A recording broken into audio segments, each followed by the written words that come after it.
ఆడజన్మ కన్నీటి అలల సాగరం, చూస్తే చిన్నదే కాని బాధల భారం. ప్రతి అడుగులోనూ పరీక్ష, ప్రతి చూపులోనూ నిరీక్షణ. ఆశల రెక్కలు కాలి, గుండెల్లో మూగవేదన. ఆ కన్నీళ్లలో ఉన్నది పిరికితనం కాదు, ఆమె నవ్వే పెదవుల వెనక ఉన్న విషాదం.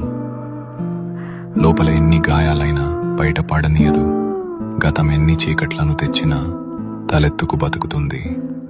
తన కన్నీరు అణువణువున ఒక కథ. ఆ కథలో ప్రేమ ఉంది, బంధాల కష్టముంది. అయినా ఆ కన్నీరు ఆమెను బలహీనం చెయ్యలేదు. అది ఆమెలోని ఆత్మగౌరవాన్ని పోషించింది. ఏమీ చెప్పకుండానే ఎన్నో నేర్చుకున్నది. ఏదైనా సరే ఎదురు నిలిచి పోరాడింది. ఆమె బాధ ఆమెకు ఒక ఆభరణం, అది ఆమె గర్వం, ఆమె నిజమైన అందం. ఇది ఒక ఆడపిల్ల కన్నీరు.